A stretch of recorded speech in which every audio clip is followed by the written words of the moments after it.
નમસ્કાર, સ્વાગત છે તમારું આજના સૌથી મોટા અને ધમાકેદાર સમાચાર આવી રહ્યા છે બક્સરાથી। જી હા, બક્સરા તાલુકા પંચાયતના રાજકારણમાં એક મોટો ઉલટફેર જોવા મળ્યો છે અને આમ આદમી પાર્ટીએ સત્તાના સૂત્રો પોતાના હાથમાં લીધા છે। વિગતો પર નજર કરીએ તો બક્સરા તાલુકા પંચાયતમાં આમ આદમી પાર્ટી એટલે કે એએપીએ સ્પષ્ટ બહુમતી હાંસલ કરી લીધી છે। બહુમતી મળતાની સાથે જ પ્રમુખ અને ઉપપ્રમુખના નામોની સત્તાવાર જાહેરાત કરી દેવામાં આવી છે।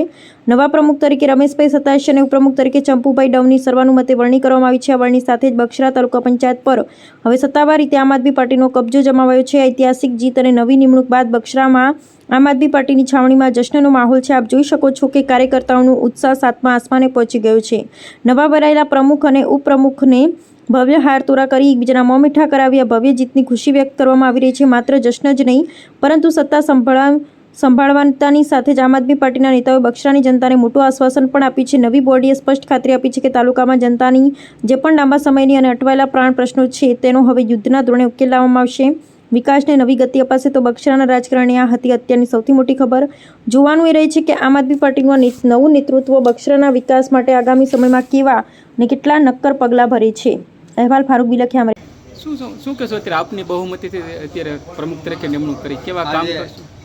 બગસરા તાલુકાના તમામ લોકોના આશીર્વાદથી અને અમારા શીર્ષ નેતૃત્વ ઈશુદાનભાઈ ગઢવી હોય, મનોજભાઈ સોરઠિયા હોય કે ગોપાલભાઈ ઇટાલિયા હોય, કાંતિભાઈ સતાસિયા, નિકુંજભાઈ હોય કે અમારા બગસરાના આપના પ્રમુખ ભાવેશભાઈ, તમામ લોકોનો તેમજ અમારા 10 સભ્ય ચૂંટાયેલા તેમના આશીર્વાદથી અને સહયોગથી અમે આજે આમ આદમી પાર્ટીના પ્રમુખ તરીકે તાલુકા પંચાયતના પ્રમુખ તરીકે આજે અમારી વરણી થઈ છે। ખાસ આગામી દિવસોમાં શિક્ષણ, રોડ, રસ્તા અને ખેડૂતોને પડતી મુશ્કેલી હોય, નાના માણસોને પ્લોટ ન મળતા હોય, મકાન મળવાના, પ્લોટ આપવાના, એવા અમે નાના મોટા કાર્ય જે છે એ સરકારમાંથી લાવી અને લોકો સુધી કેમ પહોંચાડવા એ માટેનું તમામ આયોજન કરી અને એ કામ અમે કરવાના। તરફથી અમને ખ્યાલ છે કે અમને સહયોગ નહીં આપે, છતાં પણ અમે ખેડૂતો માટે જે પણ કંઈ કરવું જોઈએ એ કરી અને જેમ હમણાં અમારા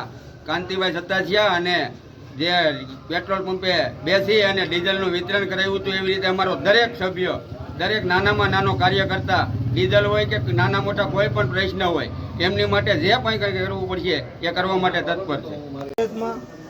બગસરા તાલુકાના જે મતદારો છે એણે અમને હૂંફ અને પ્રેમ આપી સ્પષ્ટ બહુમતી બગસરા તાલુકા પંચાયતમાં અમને આપી છે અને આજે જે સરકારશ્રી દ્વારા જેનો એજન્ડા હતો એને આજ ચૂંટણીથી પ્રમુખ અને ઉપપ્રમુખની પ્રમુખ તરીકે અમારે રમેશભાઈ સતાસિયાની વરણી કરી છે। ઉપપ્રમુખ તરીકે અમારા ભાઈ ચંપુભાઈ ડવની વરણી કરી છે અને આગામી દિવસોમાં જે તાલુકા પંચાયત આમ આદમી પાર્ટીને અમે બેસાડી છે તો લોકોને અમારી પાસે ઘણી અપેક્ષાઓ છે। સરકારશ્રીની તમે આગળ પ્રશ્ન રમેશભાઈને સરકાર સામે છે, સરકાર તો અંગ્રેજો સામા હતા ને, ગાંધીજી આંદોલન કર્યું ત્યારે અંગ્રેજો સામા જ હતા। એવું ન હોય, જે ગ્રાન્ટ આવતી હોય આવે છે, અમને ગ્રાન્ટ ન આપે, એમએલએ એમપી ગ્રાન્ટ નહીં આપે ને બાકી શું ફેર પડવાનો છે? જે ગ્રાન્ટ આવતી હોય તેને આપવી જ પડશે ને, નહીં આપે તો અમારી પાસે તે વર્ષે બાકી આંગળી કરીને લેવાની। વંદે માતરમ, ભારત માતા કી જય।